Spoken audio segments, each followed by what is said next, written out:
कमला एक बहुत स्वार्थी महिला है।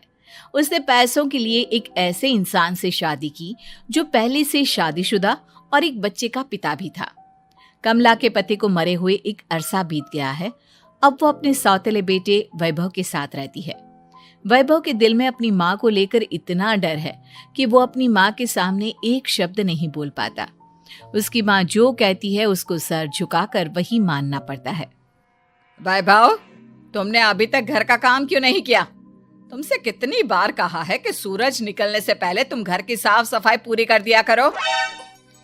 वैभव कुछ नहीं बोलता, चुपचाप सर झुकाए अपनी माँ की बात सुनता रहता है। तभी पास में खड़ा नौकर सुखराम कहता है, मालकिन, वैभव बाबा को रात से तेज बुखार है, इसलिए वो सुबह जल्दी उठ नहीं पाए। उनके बदले मैं घर की साफ सफाई कर देता हूँ। इसे कोई बुखार नहीं है। मैं इसे अच्छी तरह से जानती हूँ। ये सब काम न करने के बहाने हैं। सुखराम काका, बोल दो इसे। सारे घर का काम यही करेगा और इससे समय पर अपना काम पूरा नहीं किया तो इससे आज का खाना भी नहीं मिलेगा। मगर मालकिन, वैभव बाबा की सच में ही तबीयत खराब है, आप एक बार देख तो लीजिए। कमला बिना कुछ बोले वहां से चली गई और बेचारा वैभव तेज बुखार में भी काम करता रहा। कमला वैभव की शादी एक ऐसी लड़की से कराना चाहती थी जो अनपढ़ हो और कमला से इसी तरह डरे जिस तरह वैभव डरता है, ताकि वैभव की सारी जायदाद और धन दौलत उसकी मुट्ठी में रहे। लेकिन आज के जमाने में ऐसी लड़की मिलना मुश्किल है। कमला कार में यही सब कुछ सोचती जा रही थी कि तभी रास्ते में, अरे ड्राइवर, तुमने कार क्यों रोक दी? और ये इतना शोर कैसा? मैडम, आगे कुछ बंजारों का खेल चल रहा है, इसलिए भीड़ लगी है। मैं अभी भीड़ को साइड में करवाकर कार निकालता हूँ। ड्राइवर भीड़ को साइड करके कार निकालने की कोशिश करने लगा कि तभी कमला की नजर रस्सी पर चल रही एक फुलवा नाम की बंजारन पर पड़ी। क्यों ना मैं इस बंजारन की शादी वैभव से करा दूं? ये तो अनपढ़ लग रही है, मेरे पैरों तले दबकर भी रहेगी। मुझे अभी इसके माँ बाप से बात करनी होगी। ये सोचकर कमला ने उन बंजारों से बात की और उन्हें शाम को अपने घर बुलाया। फुलवा के माता पिता वहां उसे लेकर आ गए। उन्होंने इतना आलीशान घर पहले कभी नहीं देखा था। अच्छा हुआ आप लोग आ गए।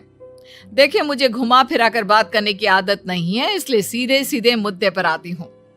मुझे आपकी बेटी बहुत पसंद है। मैं अपने इकलौते बेटे की शादी आपकी बेटी कमला एक बहुत स्वार्थी महिला है। उसने पैसों के लिए एक ऐसे इंसान से शादी की जो पहले से शादीशुदा और एक बच्चे का पिता भी था। कमला के पति को मरे हुए एक अरसा बीत गया है। अब वो अपने सौतेले बेटे वैभव के साथ रहती है।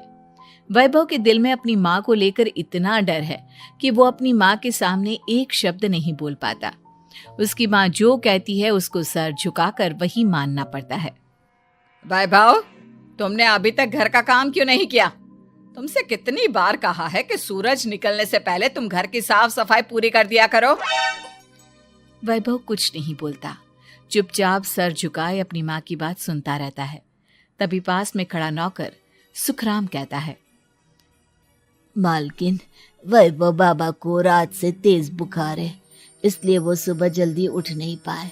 उनके बदले मैं घर की साफ सफाई कर देता हूँ। इसे कोई बुखार नहीं है। मैं इसे अच्छी तरह से जानती हूँ। ये सब काम न करने के बहाने हैं। सुखराम काका, बोल दो इसे। सारे घर का काम यही करेगा और इससे समय पर अपना काम पूरा नहीं किया तो इससे आज का खाना भी नहीं मिलेगा। मगर मालकिन, वैभव बाबा की सच में ही तबीयत खराब है, आप एक बार देख तो लीजिए। कमला बिना कुछ बोले वहां से चली गई और बेचारा वैभव तेज बुखार में भी काम करता रहा। कमला वैभव की शादी एक ऐसी लड़की से कराना चाहती थी जो अनपढ़ हो और कमला से इसी तरह डरे जिस तरह वैभव डरता है, ताकि वैभव की सारी जायदाद और धन दौलत उसकी मुट्ठी में रहे। लेकिन आज के जमाने में ऐसी लड़की मिलना मुश्किल है। कमला कार में यही सब कुछ सोचती जा रही थी कि तभी रास्ते में, अरे ड्राइवर, तुमने कार क्यों रोक दी? और ये इतना शोर कैसा? मैडम, आगे कुछ बंजारों का खेल चल रहा है, इसलिए भीड़ लगी है। मैं अभी भीड़ को साइड में करवाकर कार निकालता हूँ। ड्राइवर भीड़ को साइड करके कार निकालने की कोशिश करने लगा कि तभी कमला की नजर रस्सी पर चल रही एक फुलवा नाम की बंजारन पर पड़ी। क्यों ना मैं इस बंजारन की शादी वैभव से करा दूं।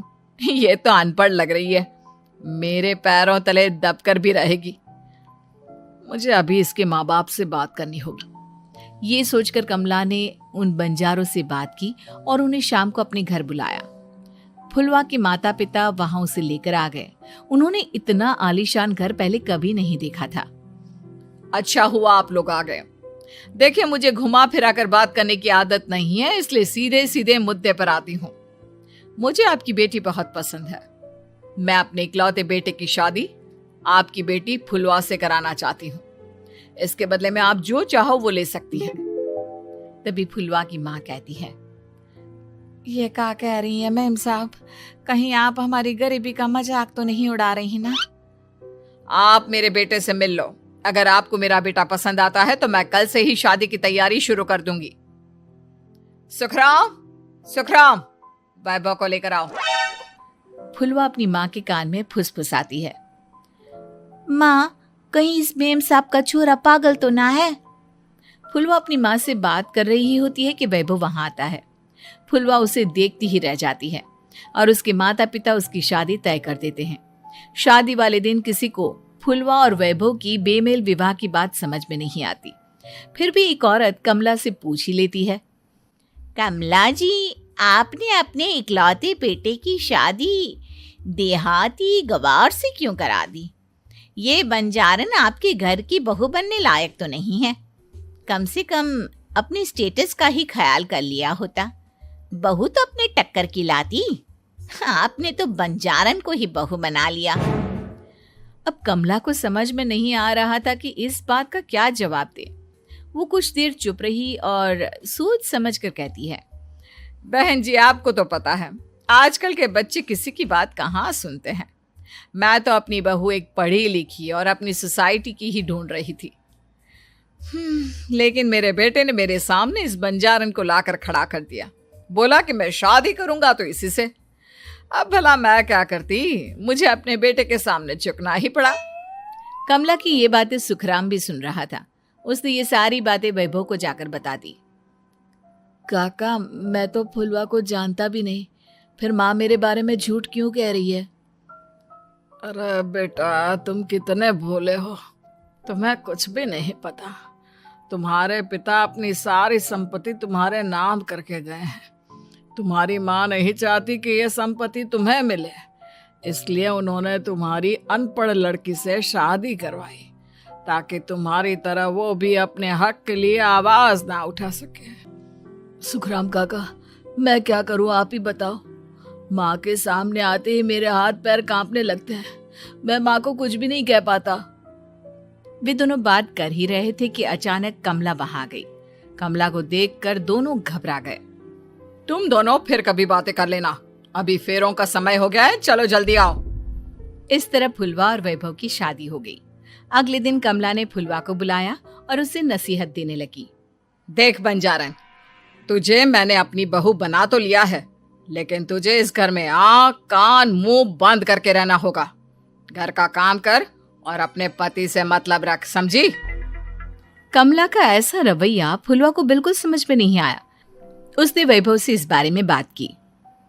सुनिए ना, माँ जी ने जिस तरह मुझसे बात की मुझे अच्छा नहीं लगा।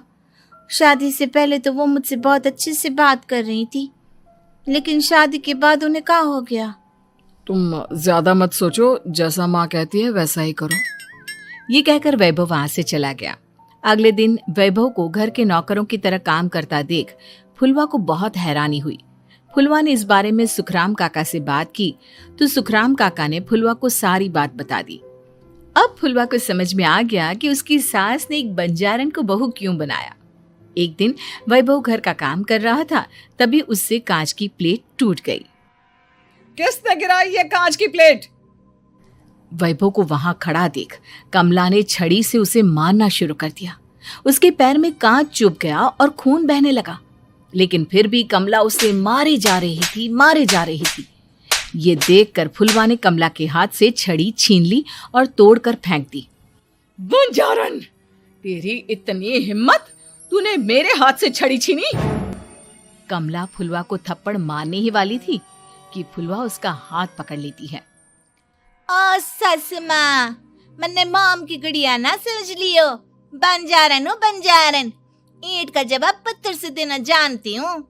आज के बाद मेरे या वैभव जी के ऊपर हाथ उठाने की सोचियो भी ना, समझी ससु माँ। ये कहकर फुलवा वैभव को लेकर वहां से चली गई। उसने वैभव के पैर पर पट्टी बांधी, उसके आंसू पोंछे। वैभव ने पहली बार किसी के दिल में अपने लिए इतना प्यार महसूस किया।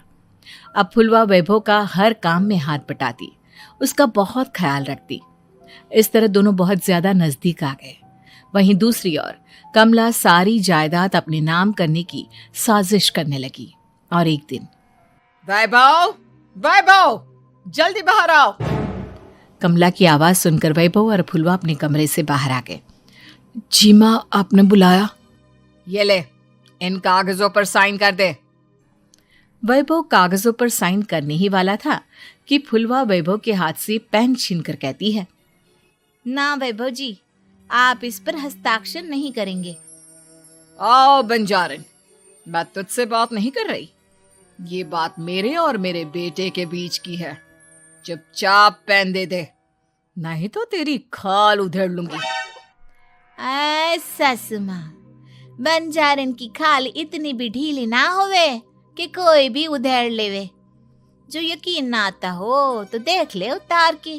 और हाँ, बंजारन जरूर हूँ पर अनपढ़ ना हूँ। मन्ने भी पता है कि किसी भी कागज पर साइन करने से पहले उसे अच्छी तरह पढ़ लेवे हैं। पेन देती है या नहीं? ये कहकर कमला फुलवा को मारने आई तो फुलवा ने कमला को धक्का दे दिया और वो नीचे गिर गई। कमला डरकर वहां से भाग गई। अब फुलवा ने वो कागज उठाए और वैभव के साथ सीधा वकील के पास चली गई। वकील ने वो कागज देखे और फुलवा को बताया, वैभव के पिता की सारी जायदाद और संपत्ति वैभव के नाम है, लेकिन वैभव की सौतेली माँ इस संपत्ति को अपने नाम कराना चाहती है, इसलिए इन कागजों पर वो साइन करा रही थी। तो अब हमें क्या करना चाहिए वकील साहब? वकील ने फुलवा और वैभव को सब कुछ अच्छी तरह से समझा दिया। अब दोनों घर पर पुलिस को लेकर पहुंचे। कमला पुलिस को देखकर घबरा गई। पुलिस ने कहा, आपके नाम की कंप्लेंट हुई है, आपको हमारे साथ थाने चलना होगा। कंप्लेंट? कैसे कंप्लेंट? आप अपने सौतेले बेटे पर बहुत अत्याचार करती हो, धोखे से सारी जायदाद अपने नाम करा रही थी।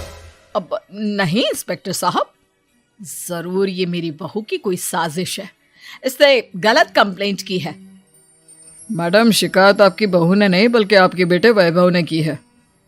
कमला वैभव का नाम सुनकर दंग रह गई। जिस बेटे ने कभी उसके सामने सर नहीं उठाया था, आज वही बेटा उसके सामने पुलिस को ले आया है।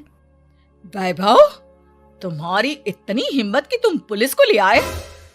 हाँ माँ, मैं लाया हूँ पुलिस को, और मेरे अंदर इतनी हिम्मत कभी ना आती अगर फुलवा मेरा साथ ना देती। आपने बंजारन बहू को लाकर अपने ही पैर पर कुल्हाड़ी मारी है माँ। मैडम, अब की बात खत्म हो गई हो तो चलो हमारे साथ। वैभव, मुझे माफ कर दो, मुझे थाने मत भेजो। आज के बाद मैं तुम्हें कभी नहीं मारूंगी, तुम्हें कभी परेशान नहीं करूंगी, मुझे माफ कर दो। वैभव अपनी कंप्लेंट वापस ले लेता है और पुलिस वहां से चली जाती है। वैभव अपनी सौतेली माँ से कहता है, मैंने पुलिस को वापस तो भेज दिया है, लेकिन मैं आपको माफ नहीं कर सकता। आपने बचपन से आज तक कभी मेरे सर पर हाथ नहीं रखा, हमेशा मुझे मारती रही, नौकरों की तरह बर्ताव करती रही। आप इस घर में नहीं रह सकती, चली जाइए यहां से। कमला घर छोड़कर चली गई और सड़क किनारे खड़ी होकर सोचने लगी, काश मैंने वैभव को माँ की तरह प्यार किया होता तो आज मैं इस तरह से बेसहारा ना हो जाती।